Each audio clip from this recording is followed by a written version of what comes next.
हीरक जयंती कार्यक्रम के अवसर पर आयोजित आज के इस समारोह में विश्वविद्यालय की कुलपति प्रोफेसर पूनम टंडन जी, माननीय सांसद श्री रविकिशन जी, महापौर डॉक्टर मंगलेश श्रीवास्तव जी, माननीय विधायक श्री विपिन सिंह जी, विधान परिषद सदस्य डॉक्टर धर्मेंद्र सिंह जी, प्रमुख सचिव उच्च शिक्षा Shri MP Agrawal ji, post master general Gorakhpur Shri Gaurav Srivastava जी,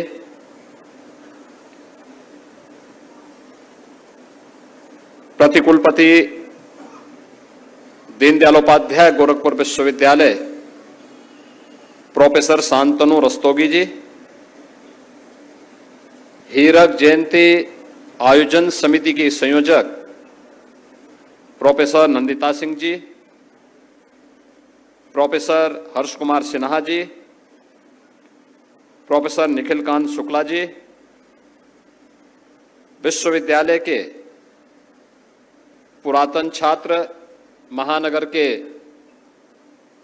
सभी विशिष्ट महानुभाव, विश्वविद्यालय के आचार्यगण और प्यारे छात्र छात्राएं, दीनदयाल उपाध्याय गोरखपुर विश्वविद्यालय को हीरक जयंती समारोह के अवसर पर मैं प्रदेश सरकार की ओर से और प्रदेशवासियों की ओर से हृदय से बधाई देता हूं। आप सबके प्रति मैं अपनी शुभकामनाएं भी व्यक्त करता हूं। 75 वर्ष की शानदार यात्रा को आज विराम देते हुए एक नई यात्रा को लेकर के आप आगे बढ़ रहे हैं। स्वाभाविक रूप से आपके सामने कृतज्ञता ज्ञापित करने का अवसर भी है,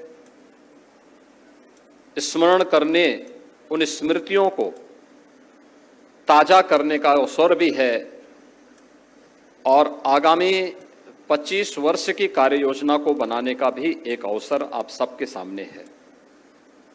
और मुझे अच्छा लगा कि जब हम हीरक जयंती समारोह के इस आयोजन के साथ जुड़े हुए हैं तो विश्वविद्यालय के कुछ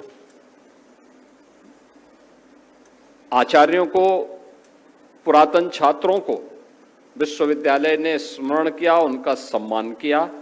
मैं भी उन सभी पुरातन आचार्यों को और छात्रों को यहां पर हृदय से उनका अभिनंदन करता हूं। गोरखपुर विश्वविद्यालय 1 मई 1950 को उत्तर प्रदेश के तत्कालीन मुख्यमंत्री पंडित गोविंद बल्लभ पंत जी के द्वारा इसकी भूमि पूजन और शिलान्यास का कार्यक्रम संपन्न हुआ था। याद करिए, 24 जनवरी 1950 को उत्तर प्रदेश का नोटिफिकेशन जारी होता है। 26 जनवरी 1950 को भारत अपना संविधान लागू करता है और भारत के संविधान लागू होने के बाद आजाद भारत का ये पहला विश्वविद्यालय गोरखपुर में स्थापित होता है। लेकिन ये यात्रा अचानक प्रारंभ नहीं हुई। विश्वविद्यालय गोरखपुर में हो, यह देश आजाद होते समय यह भाव सबके सामने आया। गोरखपुर के कुछ मानंद थे, उस समय चाहते थे कि गोरखपुर में उच्च शिक्षा का केंद्र बने। संसाधन नहीं थे, कनेक्टिविटी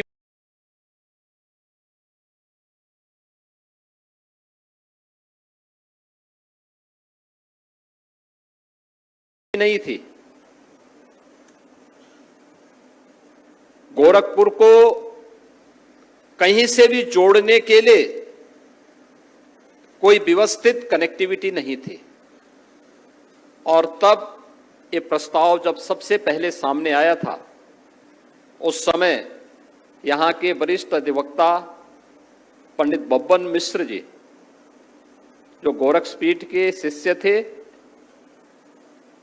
उन्होंने और डॉक्टर पीसी चाको, सेंट एंड्रूज कॉलेज के प्राचार्य, इन दोनों में भी मित्रता थी। इन दोनों ने चर्चा की कि कैसे विश्वविद्यालय की स्थापना होनी हो, इसके लिए कुछ चर्चा आगे बढ़ाया जाए। तो ये दोनों लोग महंत दिग्विजय नाथ जी महाराज के पास गए कि देश आजाद हो गया है, स्वतंत्र भारत के लिए यहां पर अगर विश्वविद्यालय की हम मांग करेंगे तो हो सकता विश्वविद्यालय की स्थापना हो जाए। तो महंत दिग्विजय नाथ जी महाराज का स्वतंत्रता संग्राम आंदोलन के साथ जुड़ाव होने के नाते और गोरखपीठ का एक गेस्ट हाउस रानीखेत में होने के नाते पंडित गोविंद बल्लभ पंत जी के साथ उनके बहुत निकट के संबंध थे।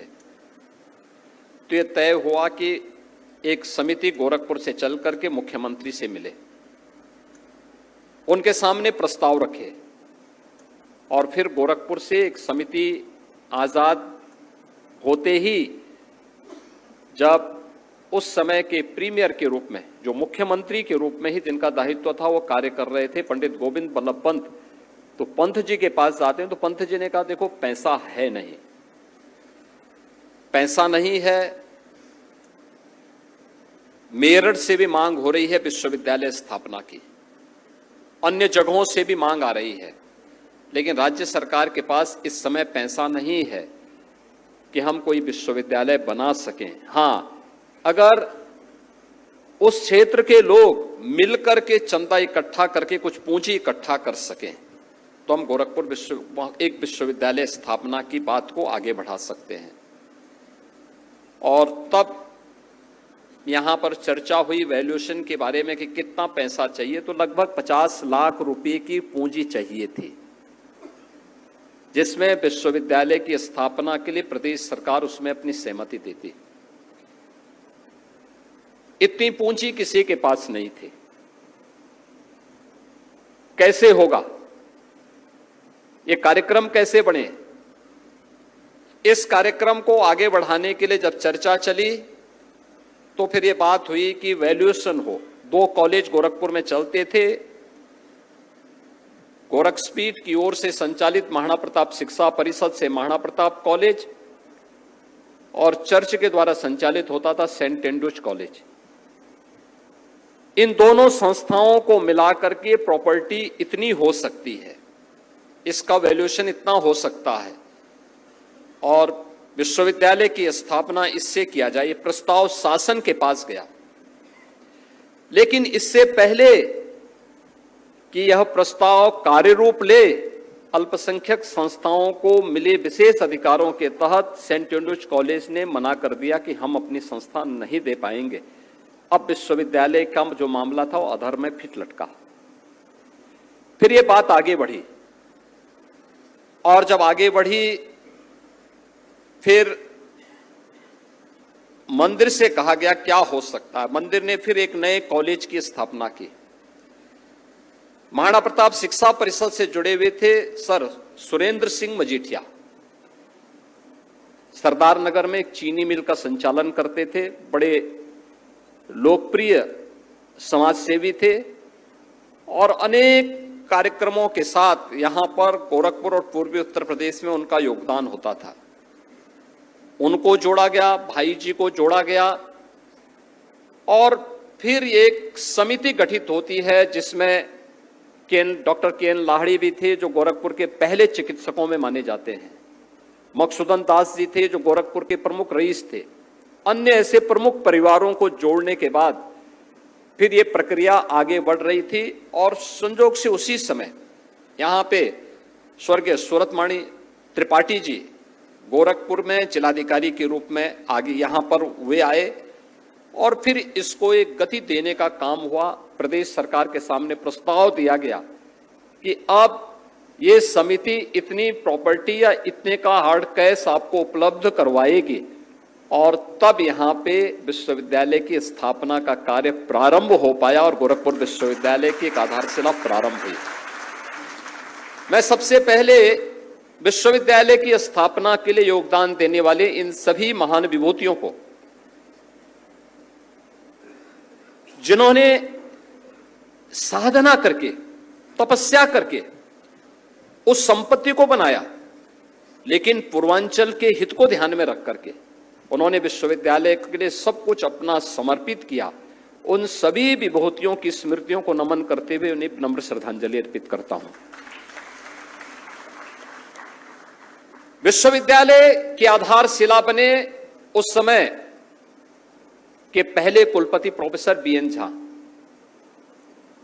जहां जी बहुत एक विद्वान आदमी थे, संभवतः केमिस्ट्री के वे प्रोफेसर थे, और प्रोफेसर बीएन झा इसकी आधारशिला बने और महाराणा प्रताप महाविद्यालय के जितने भी उस समय के शिक्षक थे, क्योंकि जब महाराणा प्रताप शिक्षा परिषद महाराणा प्रताप कॉलेज और महिला कॉलेज को विश्वविद्यालय को देने के लिए उन्होंने पूरी प्रॉपर्टी को विश्वविद्यालय को सौंपने की बात हुई, तो यह भी शर्त था कि विश्वविद्यालय के जितने भी प्रोफेसर होंगे, उस महाविद्यालय के जितने भी आचार्यगण होंगे, वे सभी विश्वविद्यालय में जाएंगे और विश्वविद्यालय के साथ उनकी सेवाएं भी जोड़ी जाएंगी।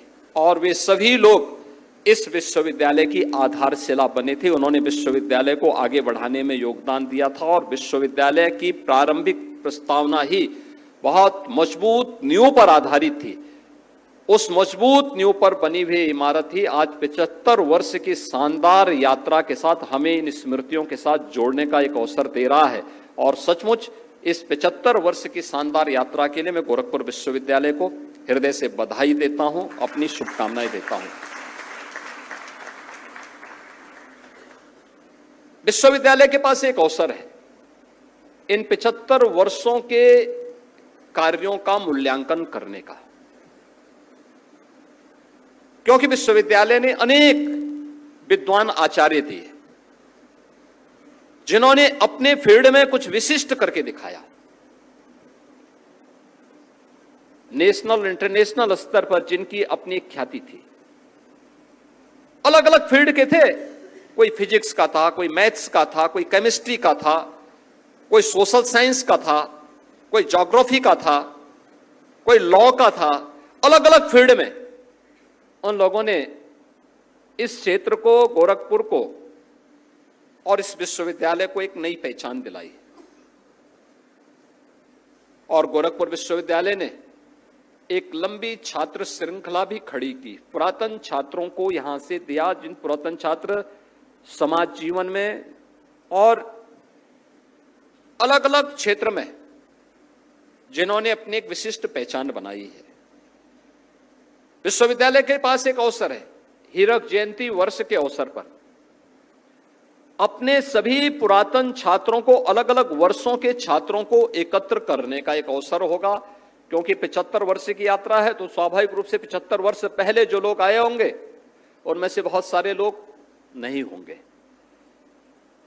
लेकिन बाद के वर्ष के बहुत सारे छात्रों की उपस्थिति अलग अलग फील्ड में होगी। बहुत सारे पुरातन छात्रों में देख रहा हूं, डॉक्टर बिभ्राट चंद्र कौशिक तो यहीं के छात्र हैं। यहां छात्र संघ के महामंत्री भी थे, अध्यक्ष भी थे, और इस समय प्रोफेसर हैं। अभी रिटायर तो नहीं हुए, अभी हैं, अभी उनकी सेवाएं हैं, अभी सेवा दे रहे हैं, लेकिन वे भी अवकाश ग्रहण करने वाले हैं कुछ ही महीनों के बाद। डॉक्टर संजीव गुप्ता यहीं के छात्र होंगे, इस समय कुलपति है। लोकनायक चंद्रशेखर विश्वविद्यालय बलिया के कुलपति हैं। इसी विश्वविद्यालय के प्राध्यापक प्रोफेसर के रूप में उन्होंने अपनी सेवाएं दी हैं। ऐसे ही अलग अलग क्षेत्रों में जिन लोगों ने अपना योगदान दिया है, ऐसे विशिष्ट जन आज भी मौजूद हैं, और उनको बुलवा करके पुराने जितने भी, डॉक्टर धर्मेंद्र सिंह इसी विश्वविद्यालय के छात्र हैं। मैथ से उन्होंने पीएचडी यहीं से की, एमएससी यहीं से की, बीएससी यहीं से की, वे सब यहीं से, आप तो खैर मेडिकल के थे।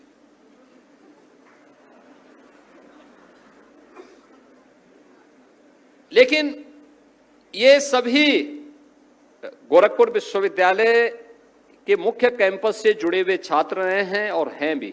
लेकिन एक अवसर है इन 75 वर्षों के कार्यों का मूल्यांकन करने का, उसको जोड़ने का और उसके साथ विश्वविद्यालय की आगामी 25 वर्ष की एक बेहतरीन कार्य योजना को आगे बढ़ाने का, जो विश्वविद्यालय की रैंकिंग को बेहतर कर सकें, केवल राज्य में ही नहीं, देश में नहीं, बल्कि ग्लोबल रैंकिंग में गोरखपुर विश्वविद्यालय का अपना स्थान हो, इसको बनाने के लिए और प्रत्येक क्षेत्र में। देखिए, संभव नहीं होता है किसी व्यक्ति के लिए, किसी संस्था के लिए कि वह प्रत्येक क्षेत्र में आगे हो जाए, नहीं संभव है। कोई व्यक्ति ये बोले कि मैं हर एक फील्ड में परफेक्ट हो जाऊंगा, संभव नहीं है, किसी एक क्षेत्र में होगा। अभी रवि किशन कह रहे थे कि क्या मैं विश्वविद्यालय में प्रोफेसर हो सकता हूं। मैंने कहा भी आप प्रोफेसर नहीं हो सकते, लेकिन विजिटिंग प्रोफेसर के रूप में आपकी सेवाएं ली जा सकती, क्योंकि उनके पास डिग्री नहीं होगी। लेकिन वह कह रहे थे मैं पढ़ाना चाहता हूं। मैंने कहा आप पढ़ाना इसलिए चाहते हैं, पैसा देने से बचना चाहते हैं, इसलिए आप यहां जुड़ना चाहते हैं। मैंने कहा भी नहीं, आप यहां के ललित कला संकाय के साथ जुड़िए, वहां के छात्रों के साथ अगर आप जुड़ेंगे तो आपको भी अच्छा लगेगा, छात्रों को भी अपनी कला के प्रदर्शन करने में आगे एक अच्छा अवसर प्राप्त होगा। और हमें समाज जीवन से जुड़े हुए अलग अलग लोगों को भी उसके साथ जोड़ने का प्रयास करना चाहिए। लेकिन कोई एक क्षेत्र चुनिए जिसमें आपको कुछ विशिष्टता प्राप्त हो सके। याद रखना, गोरखपुर विश्वविद्यालय की स्थापना जब हुई थी, यहां की स्थिति को देख करके राज्य सरकार ने भी और उस समय के जो अलग अलग फील्ड के विशेषज्ञ थे, उनका यह मानना था कि गोरखपुर में विश्वविद्यालय को हमें ग्रामीण विश्वविद्यालय के रूप में मान्यता देनी चाहिए। ग्रामीण विकास की अवधारणा को कैसे आगे बढ़ाया जा सकता है, इस क्षेत्र के विकास को आगे बढ़ाने में विश्वविद्यालय किस भूमिका के साथ कार्य कर सकता है। जो आपके पास है आप उसी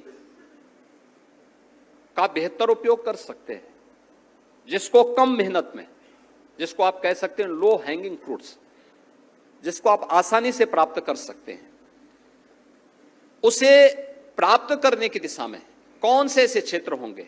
1950 में भाव आया था कि गोरखपुर विश्वविद्यालय को एक ग्रामीण विश्वविद्यालय के रूप में मान्यता देकर के ग्रामीण विकास की अवधारणा को आगे बढ़ाया जाए, क्योंकि वह कालखंड ऐसा था जब भारत की जीडीपी में कृषि का योगदान उस समय ये लगभग 50% से अधिक था, कृषि पर आधारित था। पूरे देश के अंदर इस प्रकार की स्थितियां थी, देश के सामने चैलेंज थे, टेक्नोलॉजी का कोई नाम लेने वाला नहीं था, कनेक्टिविटी नहीं थी, बुनियादी सुविधाएं नहीं थी। उन स्थितियों में यहां के बारे में बात आई थी कि कैसे इसको आगे बढ़ाया जा सकता है। आप याद करिए ना, गोरखपुर की कनेक्टिविटी की स्थिति क्या थी। राजघाट में जो पुराना पुल है वो नहीं था, वो तो 1964 में बना है। यानी उससे पहले गोरखपुर में आने के लिए पेंटून था या नाव से लोग आते थे, और मान करिए नाव से कितने लोग आते रहे होंगे, कल्पना करिए। यानी कम आवागमन था। आप वाराणसी भी नहीं जा सकते थे क्योंकि बीच में तो राप्ती नदी है, और लखनऊ जाने का तो सवाल ही नहीं होता है क्योंकि राप्ती नदी थी ही। तो कनेक्टिविटी नहीं थी।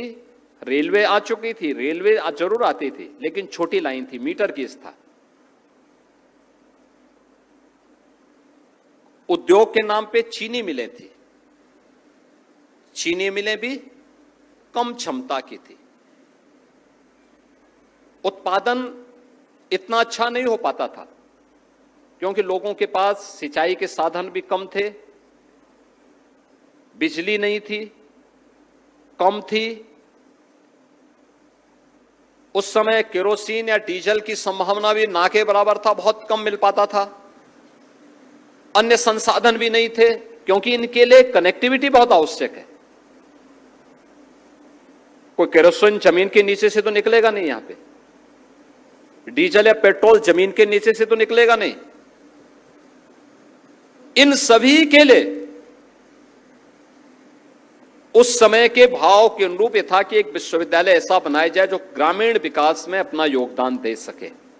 लेकिन धीरे धीरे करके गोरखपुर में उस समय के आचार्यों ने मेहनत किया, परिश्रम किया, एक सुदृढ़ नींव खड़ी की और विश्वविद्यालय गोरखपुर विश्वविद्यालय के रूप में अपनी एक शानदार यात्रा के साथ आगे बढ़ा। लेकिन किसी एक क्षेत्र को जिसमें आपकी विशेषज्ञता आगे बढ़ सकती हो, विश्वविद्यालय को एक पहचान दिला सकती हो, उस क्षेत्र को चिन्हित करना, उसमें ऐसा कार्य करना जो आपको एक नई पहचान दिला सके। कहीं भी देश के अंदर कोई ऐसा कार्य हो तो लोग याद करें कि हां, उसके लिए याद करें कि हां, उस विश्वविद्यालय के पास ये विशिष्टता। आज भी हम देखते हैं अलग अलग संस्थान अपनी एक विशिष्टता को लेकर के अपनी पहचान को बनाने के लिए संघर्ष करते हैं, और विश्वविद्यालय को भी अगले 25 वर्ष की अपनी कार्य योजना को बनाते समय सर्वांगीण विकास की इस भाव को तो रखना है, लेकिन विशिष्टता हमारी किस फील्ड में हो सकती है, उस फील्ड की उस विशेषज्ञता के लिए अपने नए प्रयास को आगे बढ़ाना होगा। याद रखना, जीवन में ढेर सारे अवसर मिलेंगे आपको आगे बढ़ने के। हर दिन आपके लिए एक अवसर होता है, लेकिन उस अवसर को हम अपने अनुरूप, अपने संस्थान के अनुरूप कैसे मोड़ सकें, वह एक कार्य योजना तैयार करना और उसको समय रहते निर्णय ले लेना अत्यंत महत्वपूर्ण होता है। आप याद करिए 75 वर्ष पहले की स्थिति क्या थी। एक विश्वविद्यालय की स्थापना के लिए 45-50 करोड़ की लाख की मांग हो रही थी कि इतना पैसा होगा तब विश्वविद्यालय बन जाएगा। और अभी जब मैं ऑडिटोरियम और यहां के सेंट्रल लाइब्रेरी के भवन के बारे में चर्चा कर रहा था तो मुझे बताया गया कि इन दोनों का जो प्रोजेक्ट है लगभग 45 से 50 करोड़ का है। यानी केवल एक ब्लॉक, जिसको आप कह सकते हैं, एक ब्लॉक के लिए इतना पैसा लग रहा है। समस्या पैसे की नहीं आज के दिन पे, समस्या समय पे कार्य योजना प्रस्तुत करने का है, समयबद्ध तरीके से इसको आगे बढ़ाने का है। मैंने अभी कार्यदायी संस्था से पूछा, मैंने कहा ऑडिटोरियम यहां पे बन रहा है तो कितने दिन में आप बना के तैयार करेंगे? उन्होंने कहा कि अभी टेंडर की हमारी प्रक्रिया पूरी होने और इसको, मैंने कहा शॉर्ट टर्म टेंडर के बाद इसको आगे बढ़ाइए, कैसे आप कर सकते हैं? उन्होंने 24 महीने का बात कही। मैंने कहा 24 महीने बहुत लंबा होता है, आप इसको 18 महीने में बना करके तैयार करिए, 18 महीने में, और ऐसा ऑडिटोरियम बनाइए कि विश्वविद्यालय के लिए उपयोगी तो हो,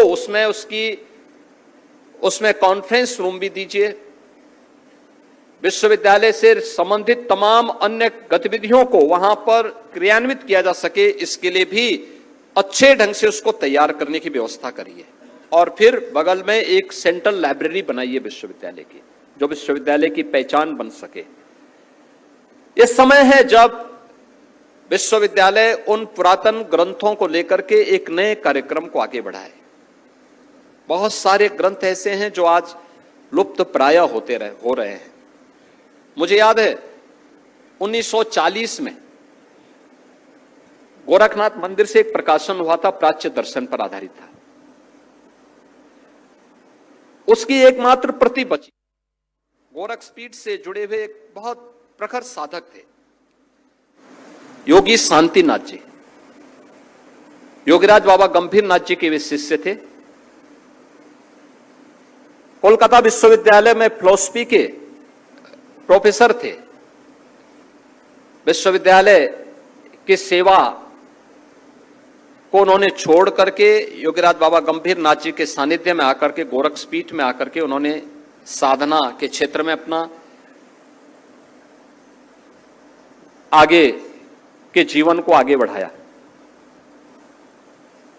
उन्होंने भारतीय दर्शन को लेकर के अपने एक शोधपरक ग्रंथ लिखा था, प्राच्य दर्शन समीक्षा के आधार पर सभी भारत के आस्तिक और नास्तिक दर्शन को लेकर के उन्होंने लिखा था। उसकी एकमात्र प्रति बची थी और प्रति 1995 में गायब हो गई। मेरे पूज्य गुरुदेव महंत अवैधनाथ जी महाराज मुझे कई बार कहे कि भाई तुम्हें दर्शन के बारे में अगर कोई एक पुस्तक को देखना हो तो शांतिनाथ जी की उस पुस्तक को देखो। मैं उसको ढूंढता रहा, मुझे पुस्तक नहीं मिल पाई। मैं मंदिर की लाइब्रेरी में कई बार गया, पूरी पुस्तकों को मैंने देखा, कैटलॉग को मैंने कई बार स्वयं देखा और अंततः मुझे वह पुस्तक अयोध्या में मिली और अयोध्या में मैं अभी पिछले सप्ताह उस पुस्तक को वापस लेके आया हूं। आप सोचिए 1995 में वो गायब हुई थी, 30 वर्ष के बाद मुझे वो पुस्तक मिल पाई और वह तो मेरी स्मृति में था कि फलाने व्यक्ति यहां आए थे, वही पुस्तक वहां से लेके गए थे क्योंकि उनके नाम से वह जारी हुई थी। लेकिन उन्होंने कह दिया साहब गायब हो गई। तो एक दिन उनके ग्रैंडसन मुझे मिले। मैंने कहा यार देखो तुम्हारे यहां कुछ पुरानी पुस्तक होगी, उसमें देखो इस नाम से एक पुस्तक होगी, वो पुस्तक अगर है तो मुझे वो पुस्तक चाहिए भाई, थोड़ा देखो कहाँ है।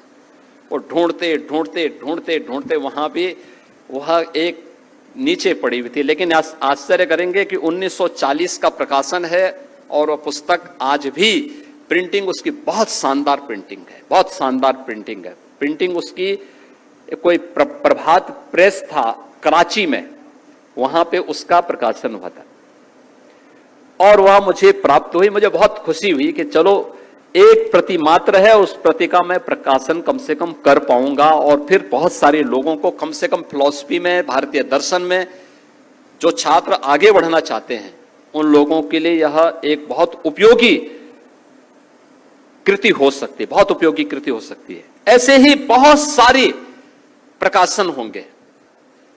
देखिए टेलीविजन के बाद ये स्मार्टफोन ने लिखने पढ़ने की व्यवस्था परंपरा को बाधित किया है, कमजोर किया है। मुझे अच्छा लग रहा था जब यहां पे अभी बहुत सारी पुस्तकों का हम विमोचन कर रहे थे। विश्वविद्यालय का हीरक जयंती वर्ष पर अभी यहां पे एक डाक कवर भी जारी हुआ है। यानी 75 वर्ष की यात्रा पर तो हम डाक टिकट जारी कर रहे हैं, एक डाक आवरण जारी कर रहे हैं। लेकिन जब विश्वविद्यालय की स्वर्ण जयंती वर्ष था तब यह नहीं हो पाया था। अगर विश्वविद्यालय ने 50 वर्ष की यात्रा में भी इसी प्रकार के आयोजन को करने का निर्णय लिया होता, एक स्मृति आपके पास होती, कुछ विशिष्ट शोध किए होते अलग अलग फील्ड में, जितने संकाय हैं उनमें कुछ विशिष्टता के साथ हमें अपनी उपलब्धियों को लेकर के अगर हम करते, कितने पब्लिकेशन हुए हैं, कितने रिसर्च पेपर हमने जमा किए हैं, हमने इनोवेशन विश्वविद्यालय ने अलग अलग फील्ड में, हिंदी में, संस्कृत में, इंग्लिश में, समाजशास्त्र में या फिजिक्स में, केमिस्ट्री में, जूलॉजी, बॉटनी में या अलग अलग क्षेत्र में कितने ऐसी विशिष्ट कृतियों का प्रकाशन किया है, ऐसे कितने शोध ग्रंथ लिखे गए हैं, उनकी विशिष्टता क्या है, कितने पेटेंट फाइल हुए हैं, इन सब को लेकर के अगर आप बनाए होते, आपके पास एक रिकॉर्ड होता है। 75 वर्ष की यात्रा में कम से कम इस कार्य को अलग अलग विभाग अगर उन 75 वर्षों के पूरे कार्यक्रमों को लेकर के आगे बढ़ सकेंगे तो आने वाली पीढ़ी के लिए वह एक संग्रह होगा। आने वाली पीढ़ी इस बात के लिए आपका स्मरण करेगी, इसके लिए कृतज्ञता ज्ञापित करेगी कि हमारी पुरातन पीढ़ी ने हमें धरोहर के रूप में ये सब कुछ बना करके दिया है। याद करना, भारत की परंपरा कृतज्ञता ज्ञापित करने की परंपरा है।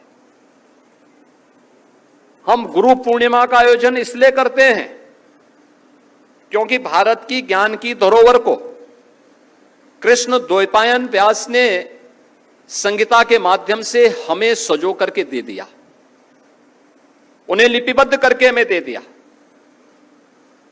अब श्रवण परंपरा नहीं, हमारे पास लिपिबद्ध परंपरा है, एक संगीता के रूप में है।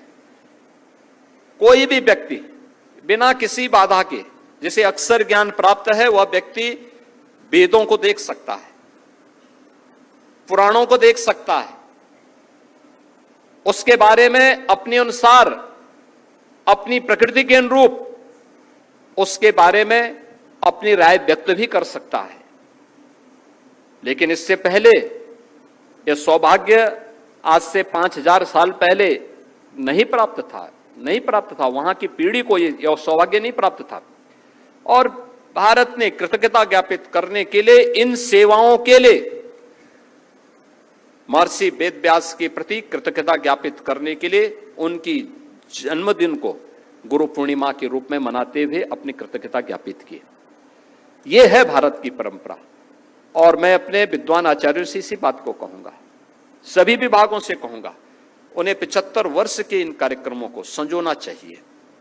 क्या हुआ था? विश्वविद्यालय की स्थापना के समय कितने विभाग थे, कब कब कौन विभाग प्रारंभ हुए थे, किन किन आचार्यों ने अपना योगदान दिया था, उनका कोई विशिष्ट योगदान है, किस किस विभाग से निकले हुए छात्र जीवन के अलग अलग क्षेत्र में, समाज जीवन के अलग अलग क्षेत्र में जाकर के अपनी सेवाएं प्रदान कर रहे हैं, और राष्ट्र की प्रवर्तमान विकास की इकाई कार्यक्रम में उनकी भूमिका क्या है, ये सभी का उल्लेख करते हुए अगर आप आगे बढ़ पाएंगे तो विश्वविद्यालय की वह एक धरोहर बनेगी। विश्वविद्यालय के पास आने वाली पीढ़ी को बताने के लिए सभी कुछ, आज के समय में तो हम डिजिटल युग में रह रहे हैं, सभी कुछ डिजिटाइज आप करके रख देंगे तो दीमक लगने का भी भय नहीं होगा। उसमें क्लाउड में सबको आप सुरक्षित कर सकते हैं, कहीं कोई समस्या नहीं है।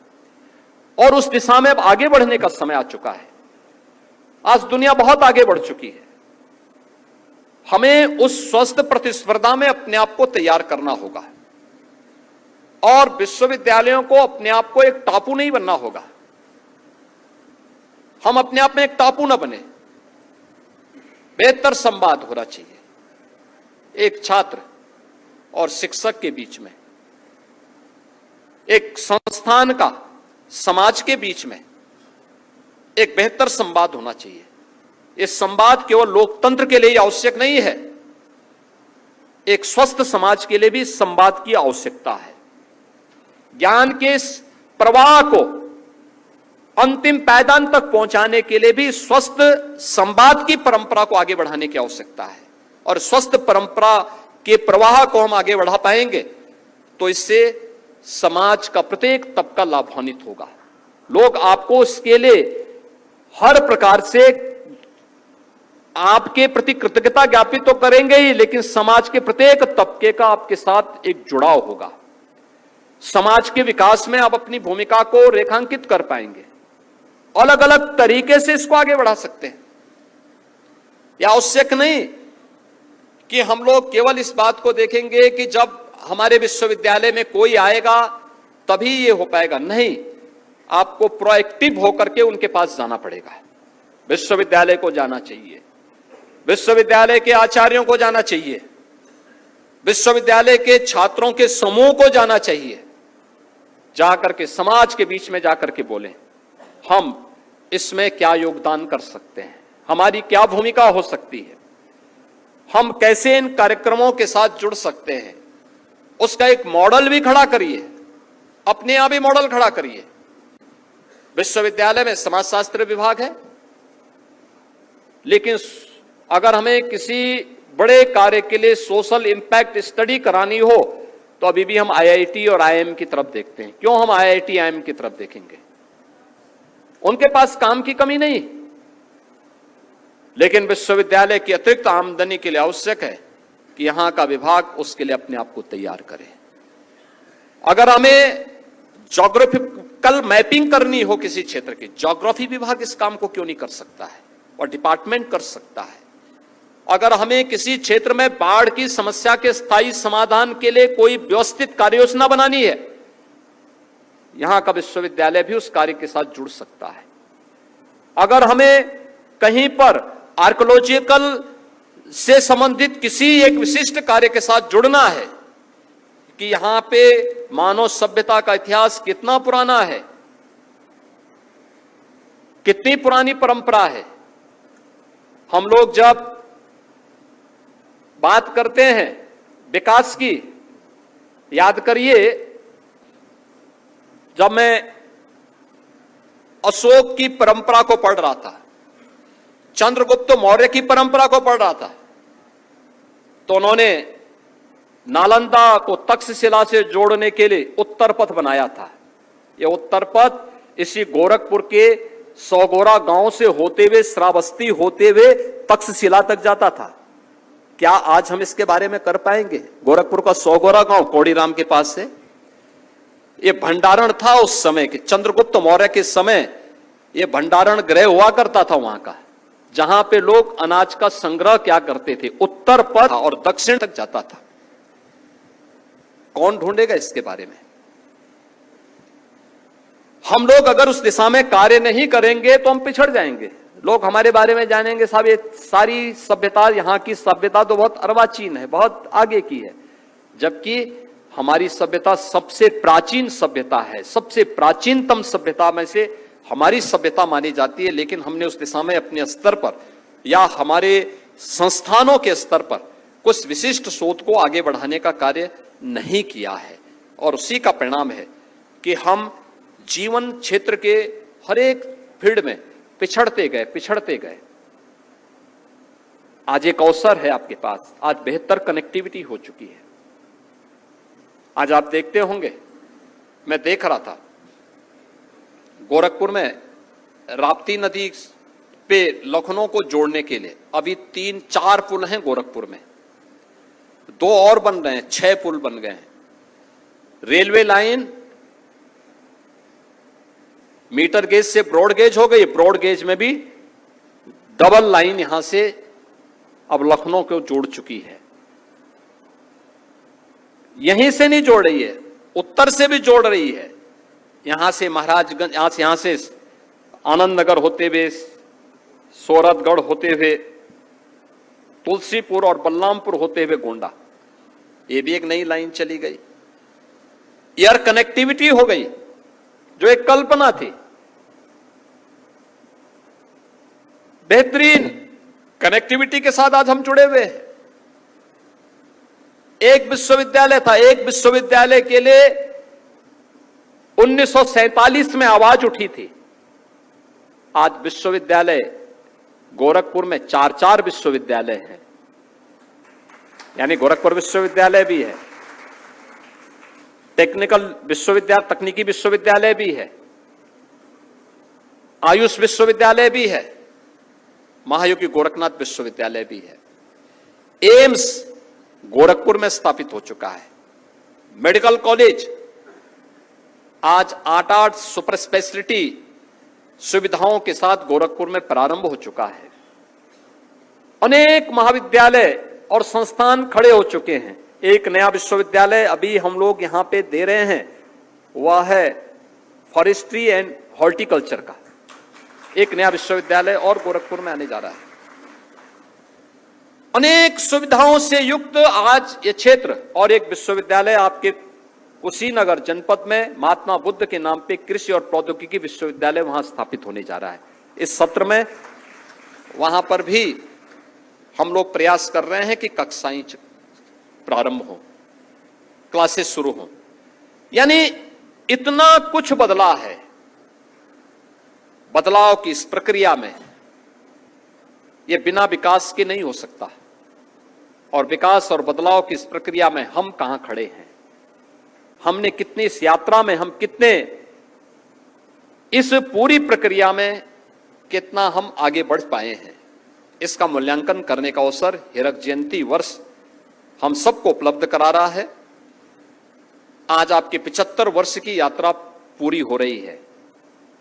कल 1 मई को आप 75 वर्ष के बाद अपने अमृत काल की शुरुआत करते हुए आगामी 25 वर्ष की कार्य योजना के साथ जाएंगे। याद करिए, जब 25 वर्ष के बाद गोरखपुर विश्वविद्यालय अपना शताब्दी महोत्सव मना रहा होगा, उस समय की स्थितियां कैसे होंगी, उस समय विश्वविद्यालय कहां होगा, उस समय विश्वविद्यालय को कहां पहुंचाना है। ये सब कार्य योजना अगले 6 महीने से 1 वर्ष के अंदर तैयार करते हुए और फिर क्रमिक रूप से उस यात्रा के साथ बिना रुके बिना डिगे आगे बढ़ने की आवश्यकता है। और आपकी इस यात्रा के साथ में प्रदेश सरकार का, गोरखपुर वासियों का, पूर्वांचल वासियों का पूरा योगदान होगा। इस विश्वास के साथ मैं विश्वविद्यालय परिवार को हीरक जयंती वर्ष के अवसर पर संस्थापकों को स्मरण करने, विश्वविद्यालय के पूर्व आचार्यों की स्मृतियों को नमन करने, विश्वविद्यालय के पुरातन छात्रों को यहां पर सम्मानित करने और विश्वविद्यालय से संबंधित तमाम अन्य रचनात्मक कार्यक्रमों को आगे बढ़ाने के लिए हृदय से बधाई देता हूं, अपनी शुभकामनाएं देता हूं और विश्वास करता हूं कि आगामी 25 वर्ष की कार्य योजना में विश्वविद्यालय ग्लोबल रैंकिंग के लिए अपनी प्रतिस्पर्धा को आगे बढ़ाएगा। इस विश्वास के साथ आप सबके प्रति मेरी मंगल में शुभकामनाएं हैं। धन्यवाद।